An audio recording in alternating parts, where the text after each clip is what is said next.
wealthy think differently.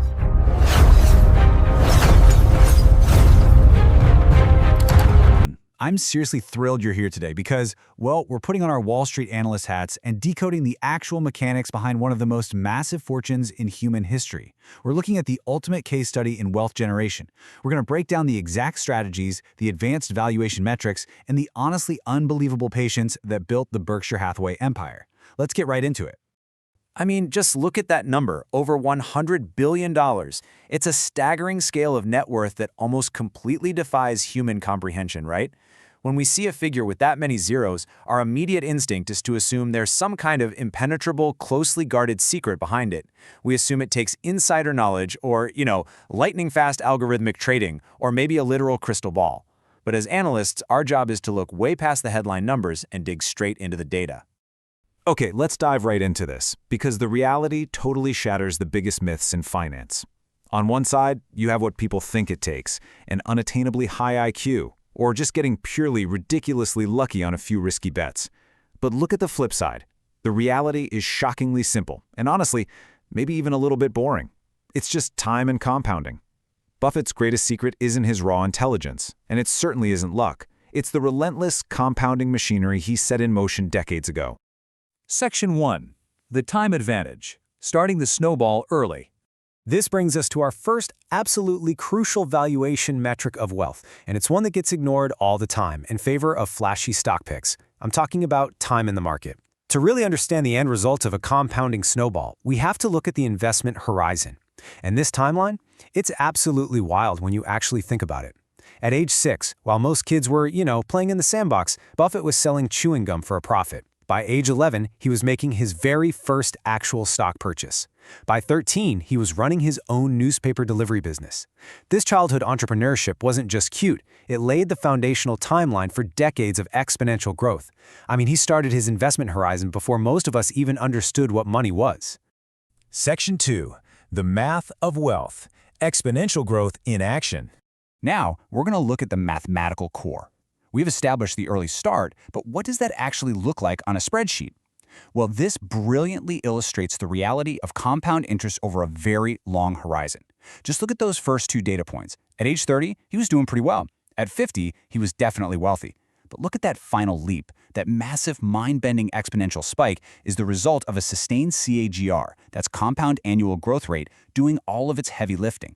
The vast majority of his $100 billion fortune literally materialized after his 50th birthday. The math is completely backloaded. The longer you leave the money alone, the more aggressive that growth curve becomes.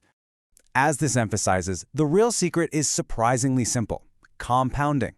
Compounding is the engine of the portfolio. But here's the catch. To let compounding actually do its job, you need extreme patience. You have to be willing to just let the money sit. Let it grow, reinvest it, and let it grow all over again without interrupting it unnecessarily. That means no panic selling when things get bumpy, and absolutely no chasing the latest meme stock.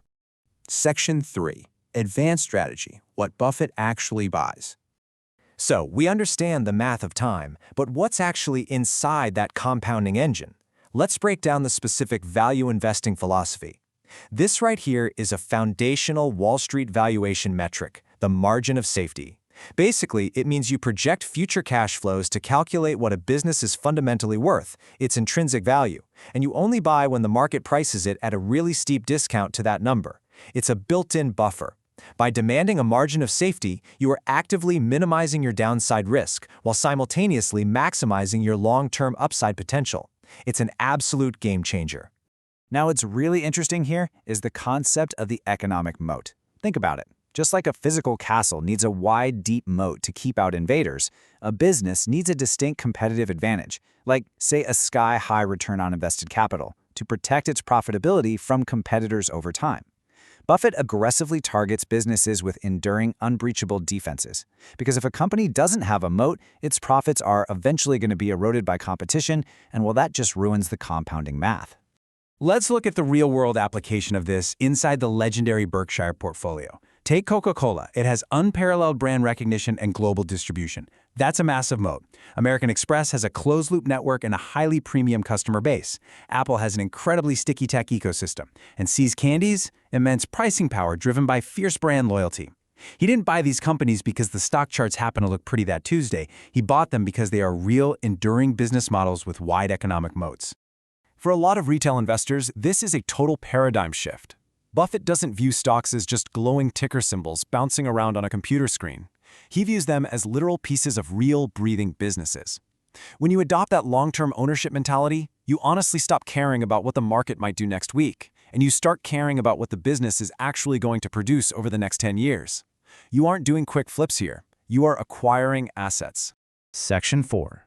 The Psychology of Wealth. Mindset over Math. Let's move to how this builds, because moving beyond the formulas, these mental advantages are arguably the hardest part of his entire strategy. We're transitioning from the mathematical strategy to the immense psychological discipline required to actually execute it. Because let's face it, knowing the math is only half the battle.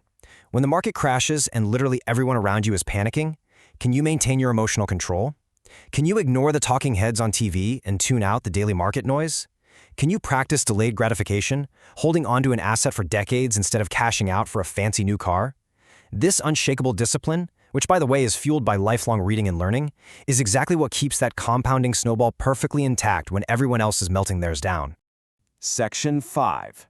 The Buffett Formula Blueprint for Financial Freedom. Now we can synthesize everything we've covered into a tangible visual blueprint. Trace this sequential flow with me. It begins with knowledge, understanding things like intrinsic value and economic moats. Then comes patience, that emotional discipline we were just talking about. Only then comes the actual act of investing. That investment is what triggers the compounding. And finally, at the end of that entire chain, you get wealth. This exact specific order is the true driver of Berkshire Hathaway's success. You absolutely cannot skip steps here. So the crucial point is how you actually apply this to your own life. These aren't just abstract, billionaire-only concepts. They are directly applicable to your personal portfolio strategy. Start as early as you physically can to give yourself the longest possible runway. Think in terms of decades, not days. Buy fractional shares of great businesses with wide moats. Keep educating yourself, and above all else, stay patient. As we wrap up this explainer, I really want you to remember this. A lot of people think they need a massive lump sum of cash right out of the gate to get wealthy. But the data from Buffett's life entirely proves otherwise. Every single smart, calculated decision builds geometrically over time. Time is the ultimate multiplier that turns ordinary, everyday savings into truly extraordinary wealth. So, I want to leave you with this final vital question. Knowing that the ticking clock is the most powerful force in finance, how are you investing yours today? Are you letting your assets compound quietly, or are you constantly interrupting the math? Thank you so much for joining me for this explainer, and I highly encourage you to take these Wall Street strategies and start building your very own snowball today. If you found value in today's video,